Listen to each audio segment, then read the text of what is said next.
to begin the second excellent panel of the Korea Conservative Political Action Conference, which, as you may know, had its inaugural event in Seoul last October. And some of these august individuals participated in that great event. My name is Lawrence Peck. I'm a West Coast representative of KCPAC, an advisor to the North Korea Freedom Coalition, and I will be the moderator and questioner for today's excellent panel. The topic of which is, this afternoon, the threat of Communist China and North Korea to the United States, the Republic of Korea, South Korea, and our other allies. And as you can see, we have a wonderful panel lined up for you. At the far end is Patrick Kang, who is the director of KCPAC, and he'll be serving as the translator, if necessary, of some of our Korean participants. He had worked in the State Department, and now, as I mentioned, he is the director of KCPAC. Thank you, Patrick. I'll now introduce the panelist guests. Immediately to my left here is a guest who's joining us from Korea, Ambassador Cho Tae-young, who was a deputy director of the South Korean Presidential Office of National Security and vice foreign minister under the conservative pro-American administration of former President Park Geun-hye. He served as ambassador of South Korea to Australia and Ireland, and he was special representative for the Korean Peninsula Peace and Security Affairs and chief of protocol, as well as director general for North America and North Korea nuclear issues within the South Korean government. Next to Ambassador Cho is an individual you probably recognize if you ever watch Fox News, and that is Gordon Chang, who has been an attorney and is a well-known columnist and Fox News commentator, who has published several books on East Asian affairs and is an expert on those types of topics. And he also happens to be an ACU Foundation board member. So we'll all give a big hand to welcome Gordon. Next in line is Mr. Matthew Whitaker, who, of course, is also an attorney and well-known for being a U.S. attorney for the Southern District of Iowa at the early stages of career, and then became chief of staff to the U.S. Attorney General, subsequently acting Attorney General in the Trump administration, and finally, most recently, U.S. Associate Attorney General in the Trump administration, a senior consultant, I should say, to the U.S. Associate Attorney General in the Trump administration. So we're honored to have Mr. Whitaker.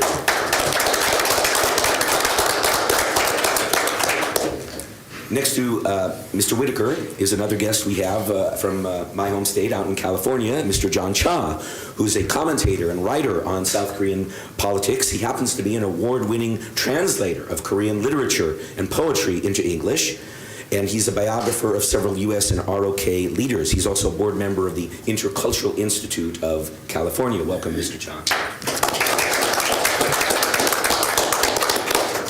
And finally, on the far left, not ideologically speaking, of course, we have former General, two-star General retired, Han Sung-ju, president of the Korea Recovery Coalition, who is currently in the thick of political activism in Korea. He was in charge of Air Force Logistics Command, and he has a particular specialty researching the existence of North Korean infiltration tunnels into the South. So welcome, General.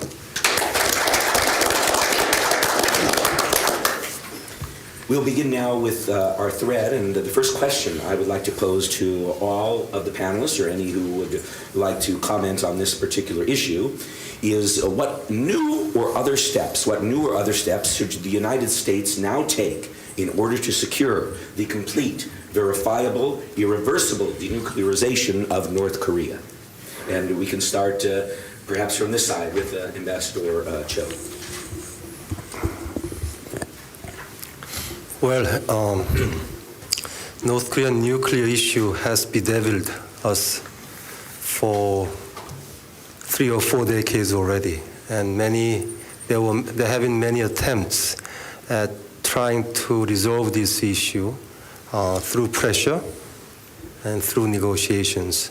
Unfortunately, and all these attempts have not been successful, and today we are facing a North Korea with a completed and workable nuclear bombs and warheads, and also an array of means of delivery from short, medium to possibly long-range missiles, and they are also developing the submarine-launched ballistic missile as well. So we are talking about a full package here, and North Korea is now a threat, not only to my country, but also to Japan and the United States. So this is a serious moment in our attempts at trying to resolve this North Korean nuclear issue.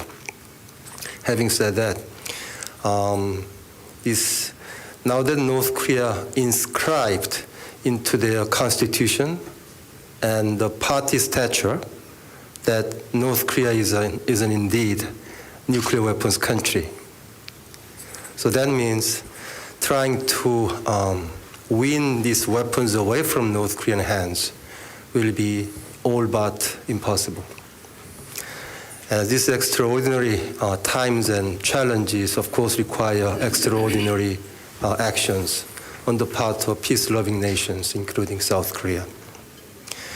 And I applaud President Trump in luring Kim Jong-un, North Korean leader and sole decision maker on this issue, into the negotiating table.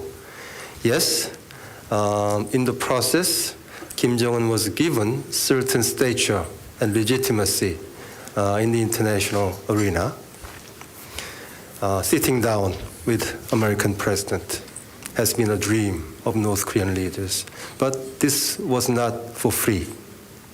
And Kim Jong-un can be held personally and directly responsible if North Korea does not denuclearize. And the United States and Trump administration have done a lot already. They, in cooperation with other countries, put together a strongest ever sanctions regime over North Korea. I'm not saying this is perfect, but it's the strongest ever. So it is effective. How effective? I'll give you one number. In 2013, in Goodyear, North Korea's export to China, by the way, over 95% of North Korea's external trade is conducted with one country, that's China. And North Korea's professed ideology is 주체, self-reliant. So I don't really make the connection here because if you are professing to be self-reliant, but you are dependent upon one country for over 95% of your external trade, can this country be called self-reliant? It's very ironical. In any way, so in 2013, the North Korea's export to China was over $3 billion. Now the export went down to less than $200 million. Yes, there are illegal border trade, ship-to-ship illegal transfer of some goods, but this is not nearly enough to make up for the lost income for North Korea. So Kim Jong-un's coffer is being emptied, and there's a very serious concern in the minds of Kim Jong-un. It happened for the first time, and only because international community under the leadership of the United States got together and put together a very stringent and effective sanctions regime, something we'll have to remind. The task, I think, is to implement these sanctions strictly. Unfortunately, the implementation of the sanctions were more strictly 2 years ago than this year. So I hope that United States government and my government, Japanese government and other governments get together and made more efforts to make these sanctions really being implemented and really put pressure on China and Russia to really implement these sanctions. This is something very, very important. When this happens, then perhaps, very difficult still, but perhaps Kim Jong-un might be forced to come out to talk to the international community about nuclear weapons again, and we might have a better chance to really force Kim Jong-un to choose between a certain prospect of economic demise and very slim chance of taking nuclear weapons away from the hands of North Korea. So more stringent implementation of sanction is, I think, call of the day. Thank you. I certainly agree with Ambassador Cho that there needs to be more effective sanctions enforcement. If we go back to the middle of 2018, the United States had cut off about 50% of the flow of international cash to the regime, but then decided not to sanction almost 36 Chinese, Russian, and other front companies. And because Kim Jong-un changes his front companies all the time, if you don't sanction the new ones, you're allowing the regime in Pyongyang to hollow out these measures. So my answer to Lawrence's question would be, first of all, as Ambassador Cho said, more effective sanctions enforcement. We know from Reuters that there is a draft UN panel of experts report that is now in the works, about to go to the Security Council, which showed, and I think it was something like $370 million of illicit transfers between North Korea and primarily China. Many of these were ship-to-ship transfers, which are themselves specifically prohibited by Security Council resolution. So it seems to me that someone's got to be financing these commodity sales, and that probably is Chinese banks that are handling this money, which means to me that the obvious answer to Lawrence's question is not only tougher sanctions enforcement on North Korea, but it's also going after the Chinese banks. We have watched Chinese banks, especially since the beginning of the Trump administration, continue to launder money through New York, a direct violation of federal law. Now, in June of 2017, the Trump administration declared a small Chinese bank, Bank of Dundong, to be a primary money laundering concern under Section 311 of the Patriot Act. That essentially meant it could no longer do business in dollars, which is a death sentence for a bank's international business. But we also know that all four of the China's big four banks have been handling money for Kim Jong-un, and the U.S. has imposed no penalty at all, no fines, no Section 311 designation. So this is just a question of U.S. law. I mean, if we have a money laundering law, we've got to enforce it, regardless of the policy implications. We did not allow Pablo Escobar to run money through New York. We should not be allowing the Chinese to do the same. So this is a question of political will, and the United States needs to do something. That sending of the signal to Bank of Dundong was completely ignored by Beijing. So now's the time to actually take a big Chinese bank down. Remember, I don't like the Joint Comprehensive Plan of Action, what people call the Iran nuclear deal. But the reason why Tehran was willing to come to the table was because the U.S. imposed multi-billion-dollar fines on European banks. In one case, and Matt should probably will correct me, but I think there was like a $9 billion fine on one particular bank. We should be doing the same thing to the Chinese. And if we don't want to fine the Chinese, I can sort of understand that, but then we should repeal Section 311 of the Patriot Act and all the other money laundering laws, because we have to enforce our laws. Thank you very much. I apologize, Mr. Whitaker. Please go ahead and give your remarks now. Yeah, thank you. And first of all, I just want to say what an honor it is to serve with each of one of these panelists, an impressive group with a lot of distinction and knowledge in this area. I want to point out specifically what an honor it is to always be on these panels with Gordon. He is really someone I look to when I want to know what I think about an issue. I look first what Gordon thinks about an issue. And this is the first time we've ever disagreed on something, was what he just said, which is the idea of repealing Section 311 of the Patriot Act. I think that's a bad idea. I think your point was we should use it. Yeah. But let's talk a little bit about, I'm going to be frank with everyone in this room, and that is North Korea is pretty much, and this, I hope this translates okay, a dog on a leash for China. And so we have to, the only way we will get North Korea to give up its nuclear weapons is for China to partner with the United States and all the other freedom-loving countries and together with the Russians. I don't include them in the freedom-loving countries. But for the world to put the pressure on the Chinese specifically to have because let's be honest, North Korea only survives because of Chinese patronage. Their regime only survives because of the Chinese think it's a useful tool to disrupt and destabilize really the entire Pacific Rim. And so I want to be very frank that for me, especially as it relates to North Korea, we cannot have that discussion. And Gordon and I have talked about this before. We can't have that discussion without holding the Chinese accountable. And I think your point is well made to, and I've talked about this in different settings, and I talked about it this morning in a different context. But, fundamentally, if the Chinese want to be part of the first world order, of other countries that trade together, share information together, exchange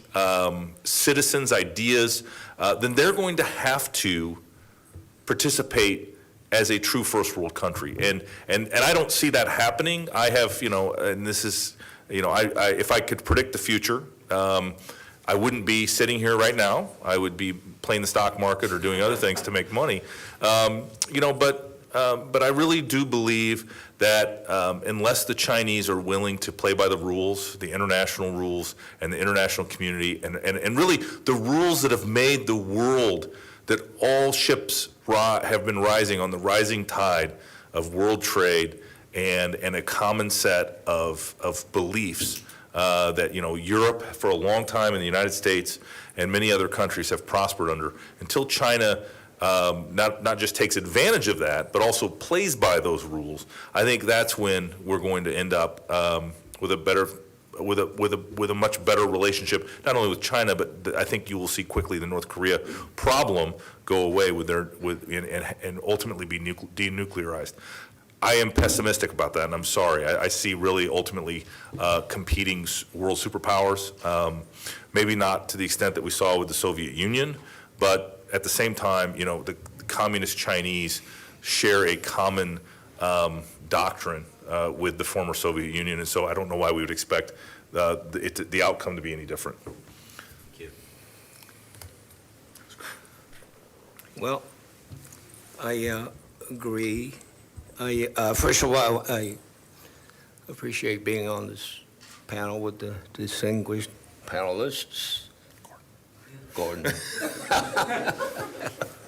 Oh, cut it out. Cut it out. But most of my comments will be based on the human rights for North Koreans, and we all the Ambassador Cho and Gordon and Matt addressed all the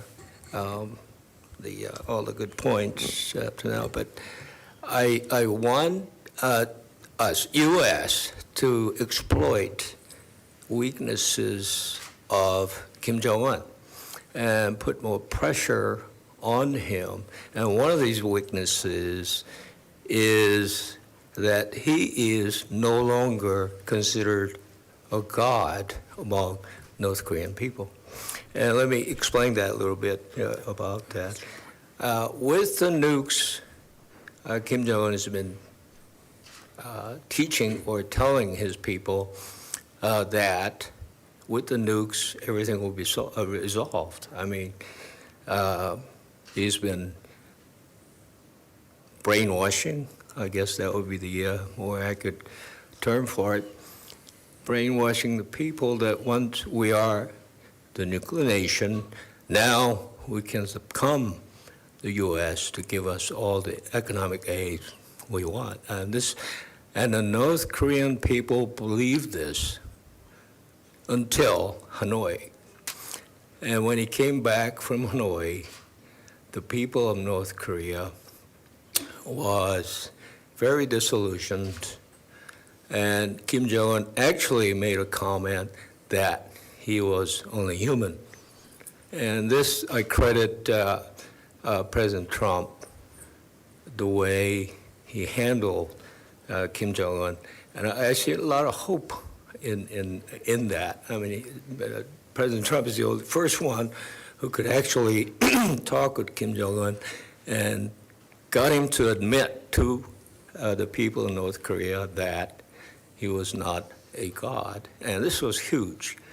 And I think we want the U.S. to exploit this and talk to the people of North Korea and say, look, you know, this is not the way to go.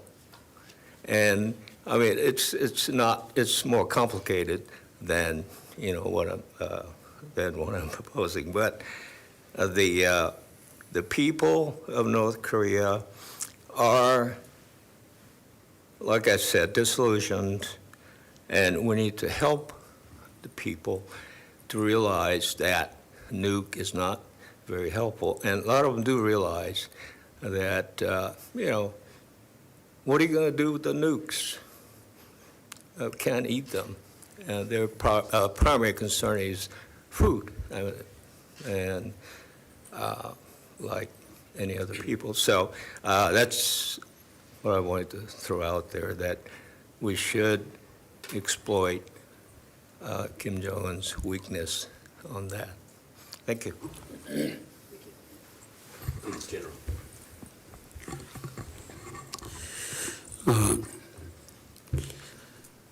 저는 한국 공군 예비역 소장입니다. 지금 코리아 리커버리 코얼리션 대한민국 회복 연합의 대표로 있습니다.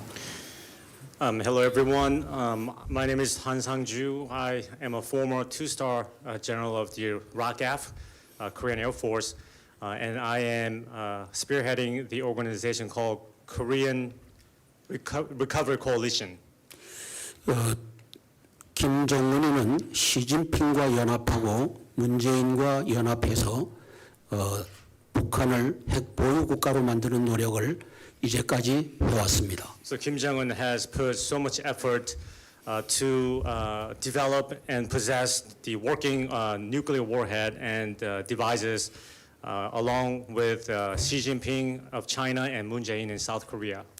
저는 트럼프 대통령의 회담을 통한 디누클리어라이제이션을 지지하지만 그것은 트럼프 대통령님의 본심일 수 없다라고 생각을 합니다.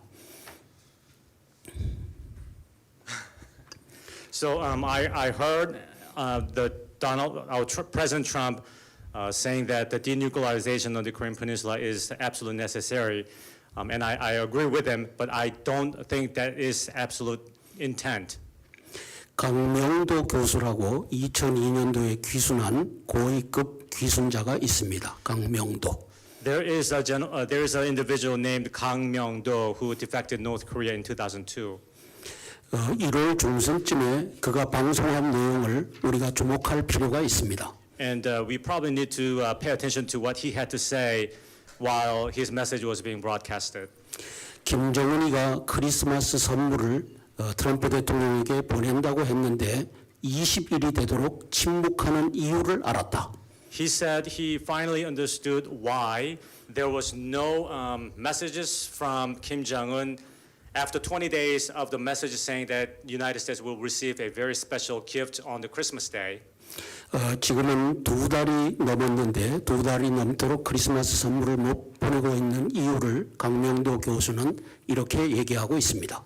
So now it has been about 2 months since the Christmas, and America still did not receive any surprise gift from North Korea yet. Now this is what Professor Kang Myung-do had to say about this.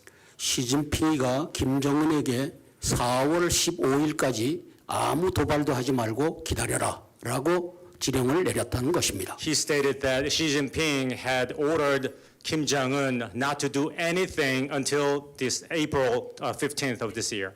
4월 15일은 대한민국의 총선 300명의 국회의원을 다 물갈이하는 총선이 있는 날입니다. As you may know, April 15th is the general election or congressional election in South Korea, which would elect 300 congressmen in South Korea. 4월 15일 날 이해찬이라고 하는 정부 여당의 당 대표는 260석을 가져오겠다고 장면에 호언장담을 했습니다. One of the party leaders, Lee Jae-kam, promised and declared that he would be able to win about 260 seats of the National Assembly. 그것은 300석 중에 86%에 해당되는 의석입니다. So 260 out of 300 seats, that would equal to 86% of the congressional seat. 문재인이가 국가를 경제와 안보를 개판치고 있기 때문에 도저히 이룰 수 없는 86%의 수치입니다. But this 86% seems to be impossible numbers because the current president Moon Jae-in has really messed up the economy and national security of South Korea. 그러나 중앙선거관리위원회를 시진핑과 김정은과 문재인 3자 동맹이 장악하고 있기 때문에 표 훔치기를 통해서 그것을 하겠다고 하는 공언입니다. But allegedly, the Central Election Oversight Committee is being controlled by the Xi Jinping and Kim Jong-un and Moon Jae-in. So if it is suspected that they may do some type of illegal actions during the election, so that may be possible. 4월 15일이 되면 미국인과 한국인, 트럼프 대통령과 세계의 자유민주주의 리더들이 대한민국이 공산화되는구나 하는 것을 보는 날이 될 것입니다. So I would dare say on April 15, maybe the all-American and Korean, and maybe the President Trump here in America may see that finally, well, at last Korea is becoming a communized somehow. 그때부터 이제 하나님의 방법이 가동할 것이라고 저는 믿습니다. And I believe that that is the time when God, our dear Lord, had to take some type of actions that we cannot do. 따라서 북한의 핵 문제는 인간적인 방법으로가 아니라 하나님의 방법으로 그것이 해결될 줄로 믿고 저희들은 노력하고 있습니다. So I believe that this denuclearization or the nuclear issues with North Korea is something that human people cannot handle really accurately. It is something that only God can solve. 결론적으로 말씀드리면 문재인을 끌어내고 박근혜 대통령을 복귀시켜서 종북 간첩단을 척결하면서 한미 동맹을 강화하는 그 방법이 최종적으로 도래될 것으로 믿습니다. So in conclusion, I would dare say the Moon Jae-in had to step down and former President Park Geun-hye has to be restored. And by restoring the strong reliance between the United States and Korea, that would be the only solution to resolve this denuclearization issues. Thank you very much.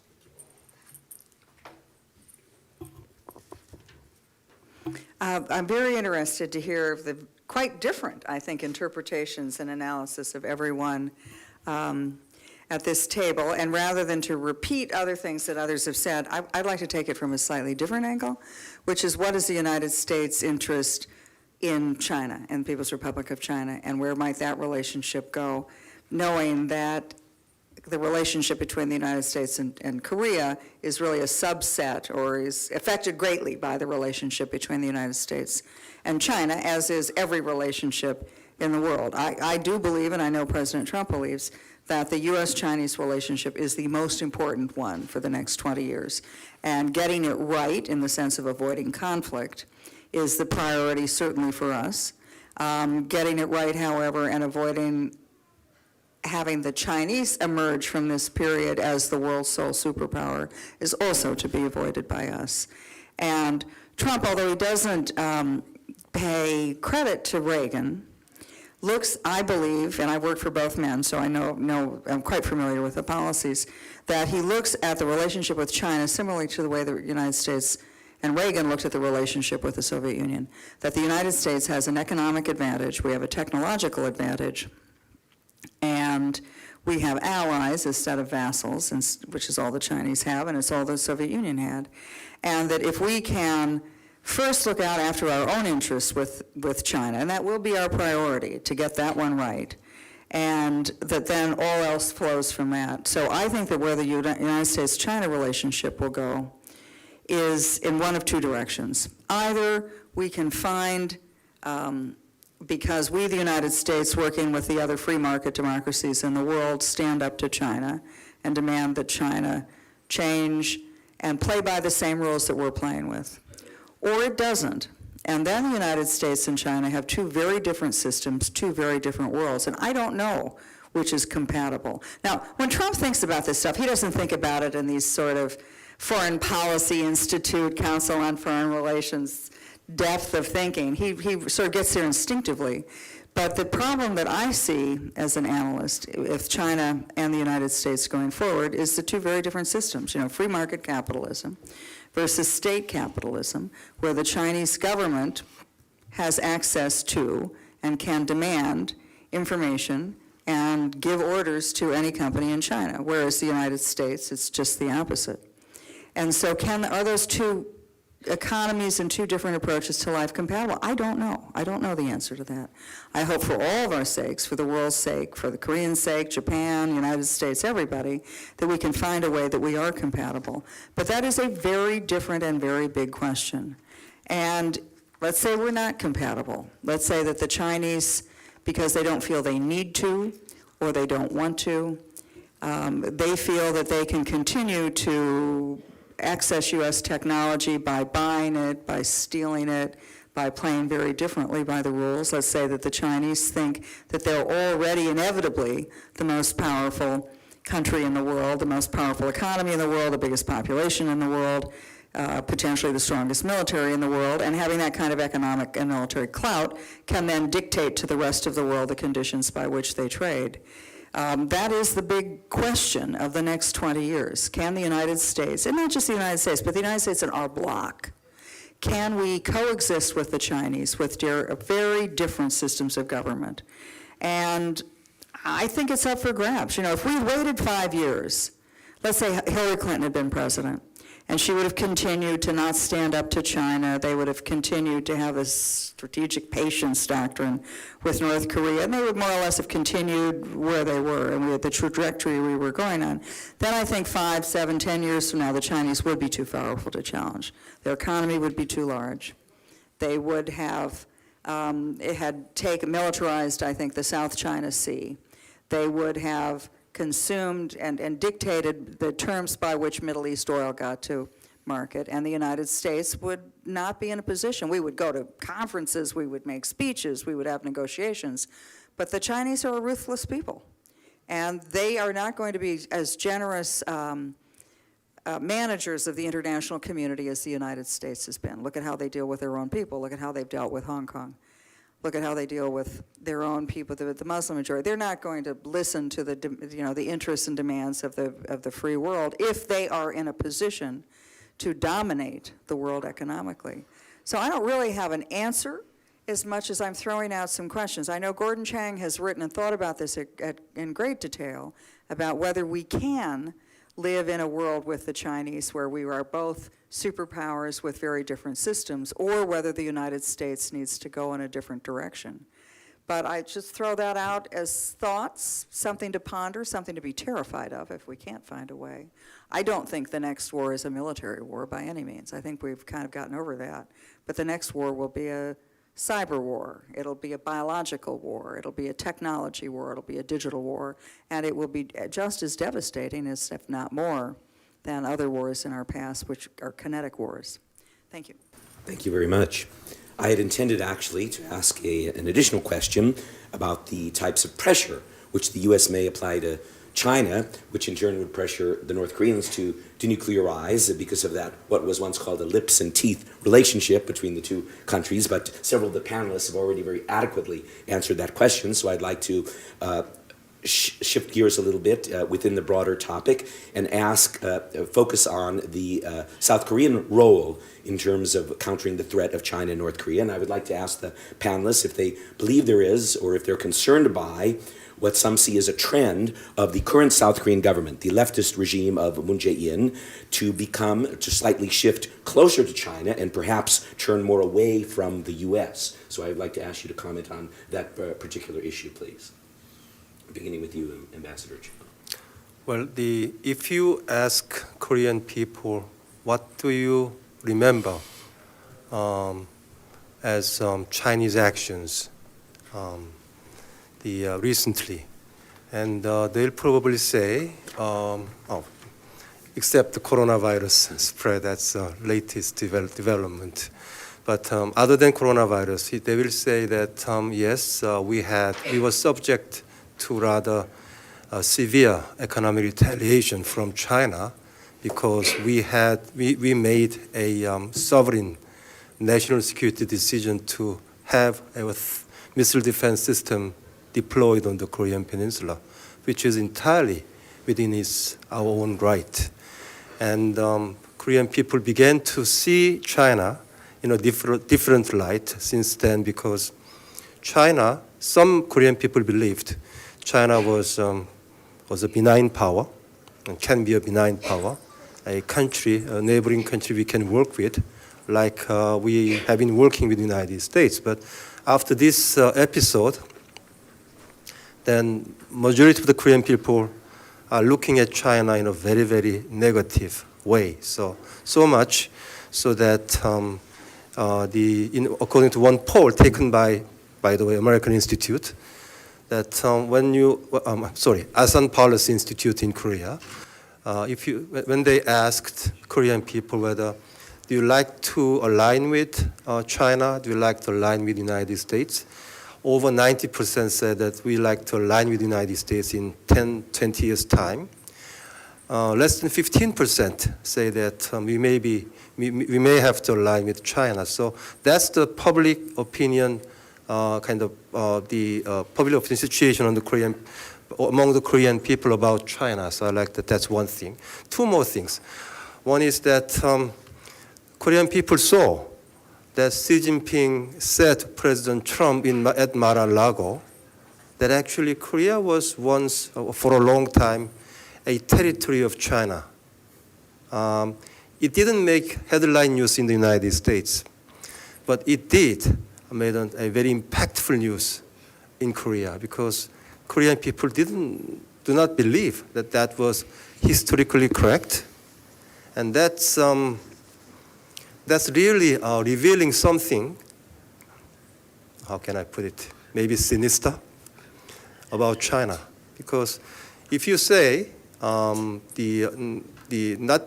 correctly that Korea was for a long time part of China, so what does it mean? And it came from the leadership of China, and that has to be taken very seriously, and it's indeed be taken very seriously by many Korean people. And thirdly, July last year, Chinese and the Russians, for the first time, conducted joint Air Force exercises in the East Sea. So that's not West Sea, but East Sea, east of the Korean Peninsula. And in the process, actually, Russian plane twice violated airspace over Dokdo Island. And Chinese have this strategy, that is, they have the 3 layers of defense lines called first island chain, second island chain, and third island chain. And first island chain comes from the Korean Peninsula and to the Taiwan. And we do not know, and Chinese have not explained to us that whether this first island chain, that's first line of defense for China, actually includes the Korean Peninsula. But given the Chinese aggressive military actions, which are increasing exponentially in latest years, they make many of us wonder that China's intention is actually trying to dominate the Northeast Asia, including the Korean Peninsula. If that's the case, of course, if that's the case, then Korea has to worry about it. And also US has to worry about it, because US is our ally. And if China's scheme becomes successful, it's not just a matter for Korea. Japan will be at the front of a advancing China threat. And we are all looking at Chinese actions in the South China Sea.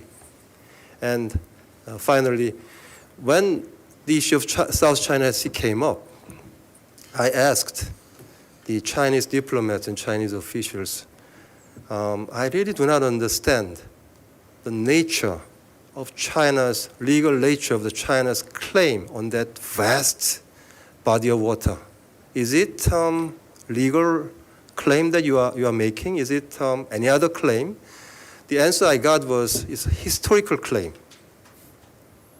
And when you say it's a historical claim, it is not consistent, I think, with a current contemporary international law.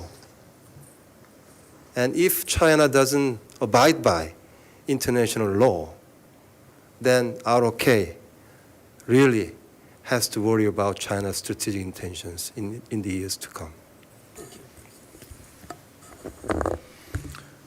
Well, I have to say that this panel is the realization of my worst fears. And my worst fear is speaking after Ambassador Cho, because he answers all the questions so well that I don't know what I can add. I think the important thing is, if you look at Moon Jae-in, he is obviously following a policy of No Mo-hyun. Moon was No Mo-hyun's chief of staff. And No Mo-hyun always wanted this policy of balancing, being a balancing force between what they said was the Northern Alliance of China, Russia, North Korea, and the Southern Alliance of Japan and the United States. So Moon has actually, when you look at his foreign policies, he's certainly moved Korea towards China with, for instance, the 3 no's of October 2017, the first year that he was in office. And we've seen this, of course, in a number of other instances. But as Ambassador Cho says, if you look at the events following the outbreak of coronavirus on the Korean Peninsula, it has changed so many dynamics, so many calculuses on the peninsula. And one of them, of course, is China, because we can remember that China intimidated Korea into not restricting travel between China and Korea. And Moon made those famous words that we and the Chinese are brothers, we have to share their suffering. And because of not closing the border, what we had, of course, is these horrible outbreaks of coronavirus in South Korea, crippling large portions of the country. And that, of course, has led to the call for impeachment, where you have 1,000,001 people, as of 24 hours ago, have signed a petition. It has really changed, as Ambassador Cho said, the political consensus. And this is China. This is affecting people in a very personal way. So I think that going forward, we're going to see that Moon's ability to do what he wants to do, which is to move away from the U.S., move closer to China and Russia, move closer to North Korea, I think will be severely restricted. As the General said, April 15th is a big day. You have all 300 members of the National Assembly up for election. Moon understands that. So I think that we are going to see a much reduced presidency in South Korea, much less able to do the types of mischief that we're all concerned about. Thank you. I'll be brief because I want to hear what everyone else has to say, including KT, but I just want to remind everyone in the room what the history of the United States is as it relates. You know, the United States has never been a colonial power. In fact, we have defended freedom around the globe and only asked for enough land to bury our dead in the cemeteries, in those battlefields. And so, you know, I would compare and contrast that to what was described as the alliance of the North of Russia and China and North Korea. And, you know, we, as the United States, are the beacon of freedom. We are always trying to be the shining city on the hill that is an aspirational goal for all people to be free. And so that's, you know, that would be, if you want to pick an ally, I don't know how you wouldn't prefer the United States versus China and Russia. Thank you. Yeah, all the questions been addressed very, very well. I just want to add that I want to look at Moon Jae-in as a person. Why is he so enamored by China? Is he enamored, or is he indifferent, or is he obsequious? What is it? It's very mysterious, the way Moon Jae-in behaves. We might go back to what he said about who he admires in terms of his thinking or what he bases his. Well, one of the people he admires is his name is Li Yonghe, and he is very famous for writing about Mao Zedong. He admires what Mao did for China. He likes the cultural revolution that Mao led. And so you can pretty much guess what the way Moon is leaning, why he's leaning towards China. And I've thought about this, in that for a long time. I still can't figure out, like it was said, why did he not restrict travel from China to Korea? I mean, it's an obvious. There's an obvious answer for that, and it's a mystery. But I think in his background, when he was young, he read a lot of stuff by communists. I'll say it. He admires the guy named Shin Yong-bok. He's served time in prison for being a anti-state persona non grata. And Moon, he publicly admits all this. So I'm thinking that his makeup, thinking process is definitely leans towards communism. And look at his staff. A lot of them, they're former, what we call Jusapa, which means they are admirers of Kim Il-sung and Kim Jong-il, and they used to gather every morning and sing praises of Kim Il-sung and Kim Jong-un. He's surrounded by those guys. And so when you look deeper into his motivation, this could explain why he's leaning towards China and away from U.S. This is what I'm thinking today. I wrote about it. And you might go visit, maybe most of you have, but go visit the booth, and there are some good materials over there for your reference. Thank you. Thank you. Can I be terribly rude having arrived late and now I have to leave early? Could I, but it's a woman's prerogative. Please do. Do you mind very much if I go, just say a few words and then I've got to go do my next event? Because I actually have to cover the whole world as far as terms of no, I would just say that as an American who has, and I've said earlier, we have spent the last several, probably decade, trying to change that public opinion in the United States, and I think we've succeeded. That the United States now looks at China differently, we now look at our economy differently. Donald Trump is a very different president than President Obama, and it is a real revolution politically in the United States. If you don't like Moon, if you don't like Moon, go change it. Go out, change your country, because I want to tell you where the world is in about 10 years. Trump, I do believe, will get reelected. I think the American economy will be thriving. I think Trump, in his second term, will take a coalition of capitalists, capital systems, democracies, stand up to the Chinese, and demand a different kind of a relationship. I think that the United States will put an enormous amount of effort into technological development in a second term, like a Manhattan Project, sort of all, where we will really devote a lot of resources to reclaiming the technological advantage that the United States has had. I think also, if you're looking at the Northern Coalition, look at where China is potentially in 10 years. So, Gordon Chang wrote a book who people at the time said, oh, Gordon Chang, that's a conspiracy theory when he wrote the book, The Coming Collapse of China, but he's been right.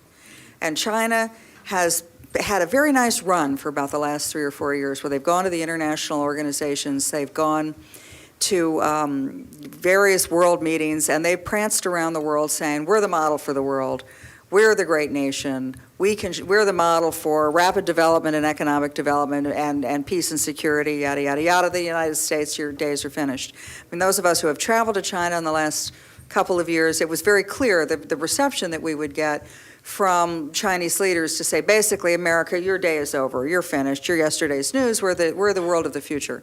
And I think what's happened in the last year or two, particularly with President Trump, is there's a lot of reassessment of that position.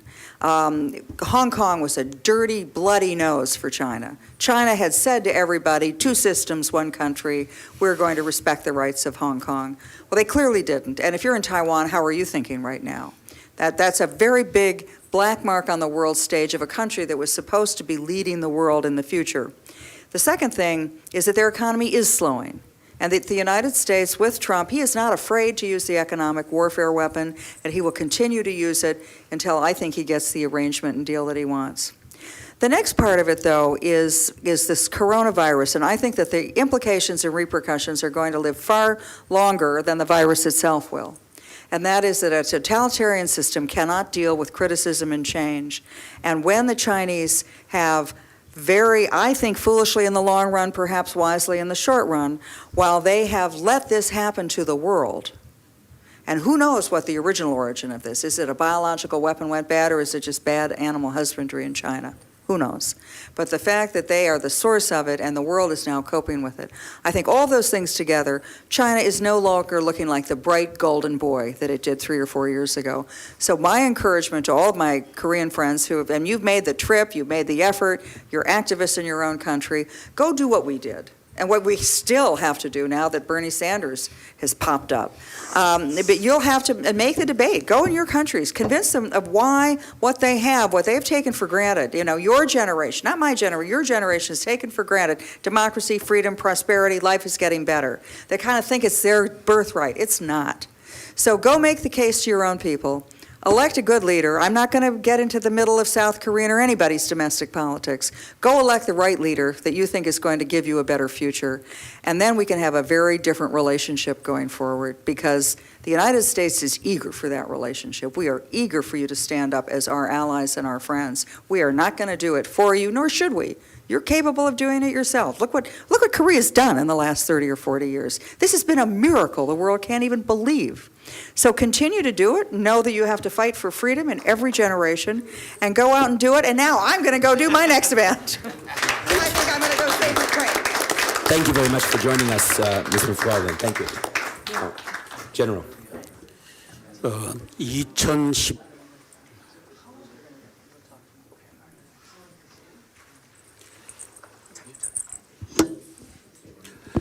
2017년 4월 달에 시진핑이는 마라라고로 가서 트럼프 대통령과 정상회담을 합니다. In April 2017, Xi Jinping flew to Mar-a-Lago and had a meeting with Donald Trump. 시진핑이는 트럼프 대통령에게 한국은 중국의 일부였다라고 주장을 했습니다. And she told Trump that Korea used to be and still is a part of the China. 속국이 아니라 일부였다라고 함으로써 중국의 영토임을 분명히 했습니다. He didn't use the term colonized state. He used the term part of the China. So he was claiming that it is a subjugated territorial land of China. 시진핑의 속셈은 사우스 코리아를 병합하는 것이 속셈임을 분명히 했습니다. So at that time, she showed his true intent to bring South Korea into, or absorb the South Korea into the system of China. 같은 해 2017년 12월 달에 문재인이는 중국 북경으로 날아가서 다음과 같은 말을 했습니다. In December 2017, Moon Jae-in flew to Beijing, and he said the following. 대한민국과 중국은 동반자 관계이다. He said South Korea and China are partners. 그리고 공동 운명체다. And we are on the same vessel as a same equal partner. 그리고 그 이후에 중국 몽을 같이 꾸겠다라고 했습니다. And he said we'll have a same Chinese dream. 이 말은 문재인의 마음 속에는 한미 동맹을 버렸고 중국과의 동맹 관계를 맺었다는 것을 의미합니다. So this statement, we could deduce that he has lost the hope in the alliance of U.S. and South Korea. Instead, he now is developing a dream of having an alliance between China and South Korea. 지금 코로나 바이러스에 대해서 중국의 이 마스크를 갖다 바치고 장갑을 갖다 바치고 하는 것을 우리가 봅니다. And we have seen that the Moon administration have supplied a great number of masks and gloves to China because of this coronavirus pandemic. 그리고 재작년 2018년 9월 19일 날 남북 군사 합의서에 조인한 것을 우리가 보았습니다. And we also remember the military agreement between South Korea and North Korea signed on September 19th, 2018. 우리 대한민국의 현존 병력은 63만 명이고 북한은 117만 명입니다. As you may know, the number of soldiers in South Korea is 630,000, whereas there are 117,000 soldiers. I'm sorry, 1.1 million soldiers in North Korea. 그런 가운데서도 9.19 군사 합의를 통해서 12만 명을 감축하는 반역적 일을 단행했습니다. But because of what he had signed on September 19, the President Moon have decided to reduce 120,000 of South Korean soldiers.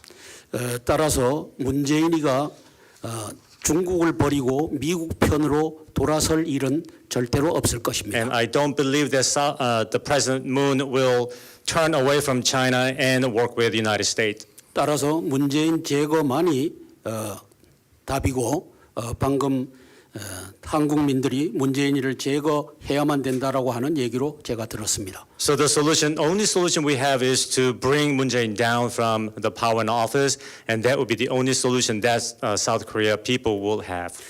고든창 선생님께서는 문재인이가 북한의 간첩일 수 있다라고 한 적이 있습니다. I remember Gordon Chang say that Moon Jae-in could be the mole or the agent of North Korea. 저는 백악관 앞에서도 청와대 앞에서도 문재인은 시진핑의 간첩이고 김정은의 간첩이다라고 선포한 바가 있습니다. I personally have declared in front of the White House and the Blue House that the Moon Jae-in is the mole and the agent of Xi Jinping and Kim Jong-un.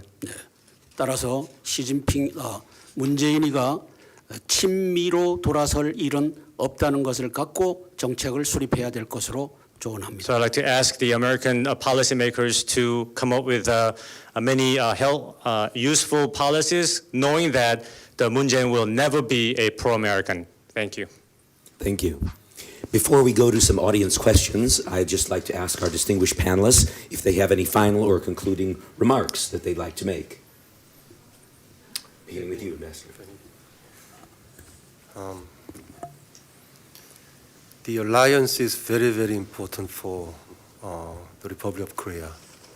And we only have one ally, that's the United States. And so I think both governments should value the alliance and take actions to strengthen the alliance. We have heard problems with Moon Jae-in government. I don't have to repeat that, but yes, we have problems with the Moon Jae-in government. And we have some rhetorical problems sometimes with Trump administration because we have some perception in the Republic of Korea, not among the leftist or progressive, but wider audience than that wider public than that perhaps the Trump administration approached the alliance issue through a transactional viewpoints a little too much. And these are gathering of friends. So I believe that I can be very frank and I can ask for a cooperation from our American friends. So we're going to have, as Katie said the other day, the two governments have so many alliance issues, alliance management issues, but issues will be dealt with and issues will be worked out, no problems. But we have more fundamental problems like threat perception. I believe that current Korean government has to do something about the threat perception issue and do the right messaging about it, yes. I also hope that Trump administration, U.S. government will perhaps say a little more that alliance indeed is important and important to the United States. This is a kind of message that can be very important to the wider Korean public. So I ask that perhaps the U.S. Policymakers and the U.S. public opinion leaders will say more often that alliance is important and ROK is important, and U.S. expects ROK to cooperate more with the United States. Thank you. Thank you. All of the panelists have talked about the critical importance of freedom and democracy, and how the freedom and democracy is the common denominator that binds Korea and the United States. If I could just go field just a little bit, the general did mention April 15th, the National Assembly election.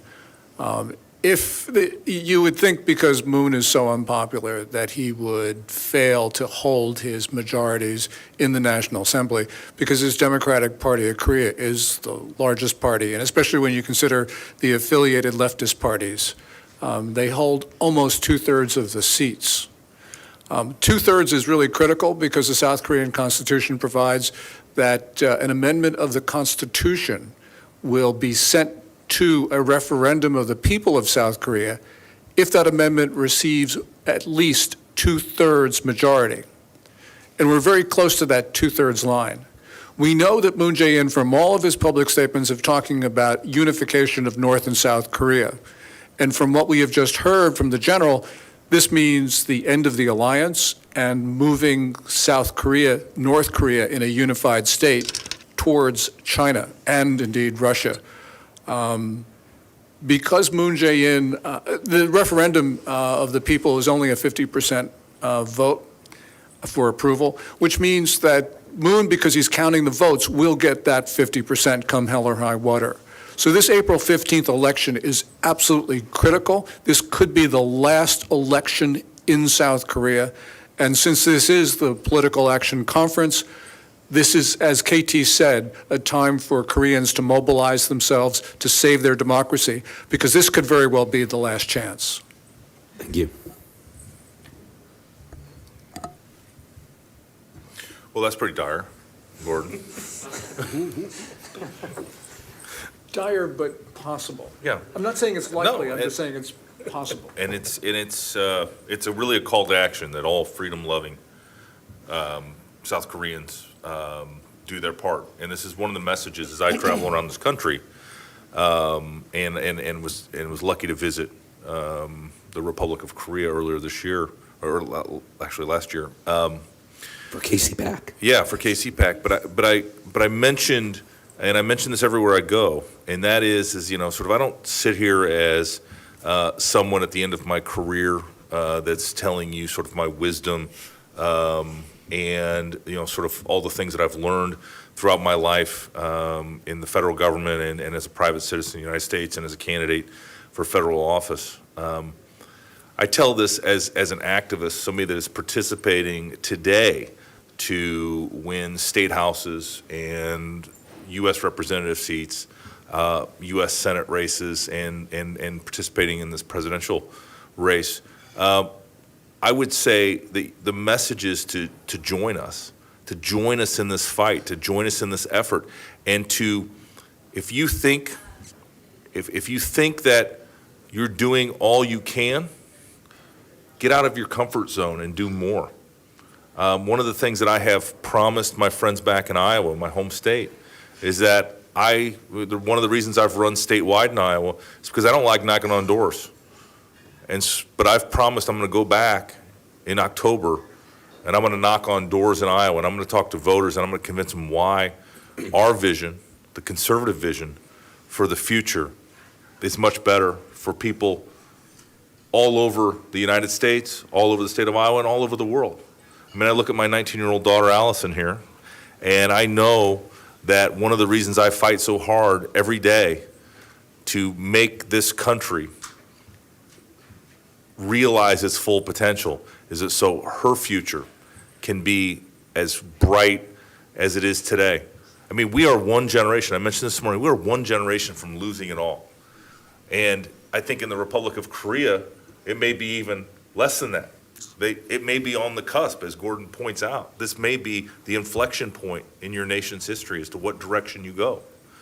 And I know that I'm going to fight to my last breath because even if I sacrifice my time and my effort, that is not as much as the founding fathers of this republic put on the line to establish the United States of America. They pledged their fortunes and their sacred honor, and they said if we don't hang together, we will surely hang separately. And just remember that that is the price that our forefathers were willing to pay. And we should be able to get outside a little bit of our comfort zone and do as much as we can to make sure that we retain what we have been given by our fathers and mothers. Thank you. Thank you, Matt, for that great comment. I was really moved by Vice President Pence's remark yesterday. I thought it was a very brilliant frame, actually, when he said, freedom versus socialism. And it was, oh my God, I think he's talking about, well, not just America, but the rest of the world, especially Korea, South Korea, and also North Korea. And there are people in North Korea that really, they're thirsty for freedom. And there are about 30,000 defectors or refugees in South Korea, and they all talk to their families back in North Korea, and they've tasted, they don't know what freedom is all about, but they've heard of what it is, and certainly 30,000 defectors, they know about it. And Vice President Pence, I think he hit the nerve. I mean, he came up with a formula for not just America, but for the rest of the world. And I think we can apply this philosophy for Hong Kong, Taiwan, the Korean Peninsula, and wherever else we need freedom. And America has to be the leader. I want to say that. Koreans have to do their part, but the American leadership is very crucial as the freedom fighter all over the world. And I hate to put it on Washington or the policymakers, but they really got to look at what they're doing. The best value America can present to the rest of humanity is democracy, and has to be the leader in democracy, and people will follow. I think Hong Kong people have shown that, and like Ambassador Cho said, people of South Korea, they all want leadership from America, and we should provide it as much as we can, and we have to be more proactive. That's my comment. Thank you.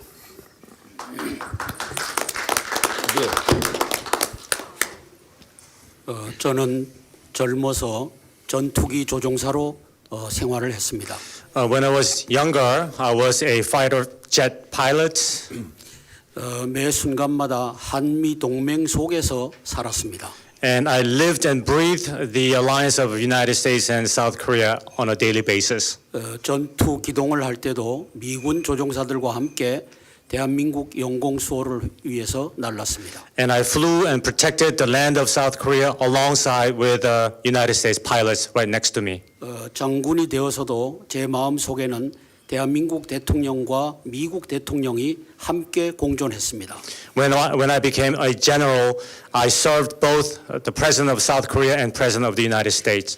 1954년도에 한미 상호 방위 조약에 의해서 우리는 미국 대통령도 한국의 방위를 위해서 함께 수고하시는 분이다라고 하는 인식을 갖고 살았습니다. Because I had a belief that the United States president is here to protect and work with us based on the ROC-U.S. Mutual Defense Treaty that was signed in 1954. 작년 1월부터 트럼프 대통령은 베네수엘라 내정에 간섭하기 시작했습니다. January 2019, and since then, Donald Trump got involved with Venezuela. 베네수엘라 국민들을 사랑하기 때문입니다. I think he did it because he loved the people in Venezuela. 트위터로 마두로는 베네수엘라의 대통령이 아니다. 과이도가 대통령이다. He even tweeted that Guaido is the president of the Venezuela, not Maduro. 올해 2월 4일 연두 교서를 발표할 때 트럼프 대통령은 베네수엘라의 국회의장인 과이도를 단상에 모셔놓고 저분이 베네수엘라의 대통령이다라고 선언했습니다. At the State Union on February 4th, 2012, the Donald Trump Act. 2020. 2020, he even brought the Guaido to the Capitol and introduced him in front of all American people. 저는 트럼프 대통령님과 트럼프 행정부, 의회에 다음과 같이 요청합니다. I'd like to make a humble request to the President Trump and the Congress of the United States as following. 재작년 2018년 9월 19일 남북 군사 합의로 대한민국의 방위를 헐어버리고 한미 동맹을 헐어버린 문재인에 대한 규정입니다. 규정. So I'd like to ask you, American leadership, to come up with the remedy or remedial plans because of the collapsed or deteriorating the alliance between the United States and South Korea based on the signing of the North Korea-South Korea military agreement signed on September 19, 2018. 문재인은 더 이상 대한민국의 대통령이 아니다. The declaration would include or should include the president is Moon Jae-in is no longer the president of South Korea. 사기 탄핵으로 감옥에 가 있는 박근혜 대통령 복귀를 지지한다. And we support the reinstatement of Park Geun-hye, who has been incarcerated based on the falsified and illegal impeachment. 이상입니다. That's all I have to say. Thank you very much. Thank you very much. Let's have a big hand for all of our participants. If any of you in the audience do have a question, and I would appreciate it if it is structured in the form of a question rather than a long comment. Please identify yourself and stand up to the microphone. Hi, Michael Wan, politics editor for Korea Daily. My question is, I wanted to know what's going on right now currently about the South China Sea situation, the most recent update. Do you have any in the panel? What's going on there? Anyone Any who answers for that? take that question about the South China Sea situation? Professor Cook can answer the question just left. I think perhaps thank you for the question, and I'm no expert for a South China Sea, so my answer would not be complete. But in South China Sea, as you know, the China claims this 9-dash line, the line that's dotting 9 points, and that actually covers over 90% of the body of water. And as I said, China would not talk about the nature of their claims. That makes many of us very concerned. And so that going on, and the United States is responding very strongly by conducting the freedom of navigation, the voyages, very close to the islands held by China. And U.S. and China, U.S. vessels and Chinese vessels, U.S. planes and Chinese planes sometimes come very close to within hundreds of yards. And this is going on.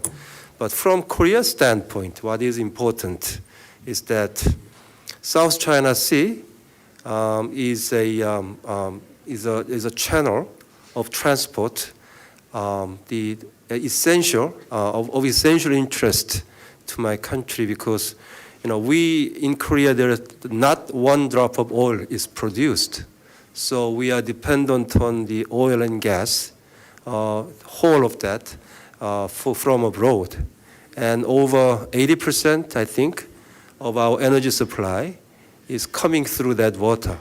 And it is essential in the interest of ROK that this freedom of navigation and free transport through these body of waters be guaranteed and maintained.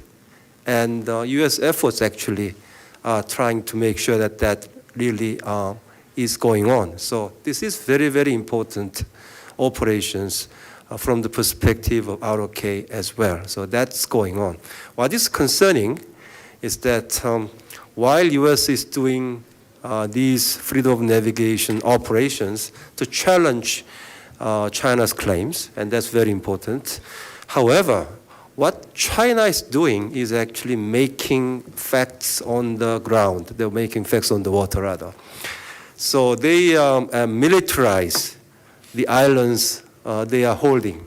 So once it is done, it will turn into a Chinese military basis.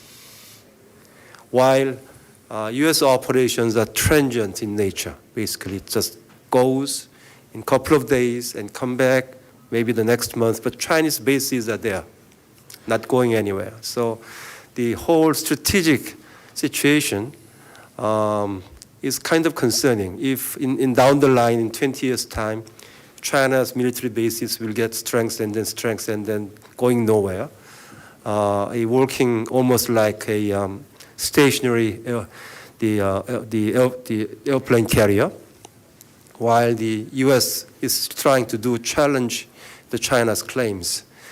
One different assessment comes from a military officers I've talked to, and that is, well, China is actually consolidating its positions on the islands, okay, but when time comes, actually these can become a stationary targets as well.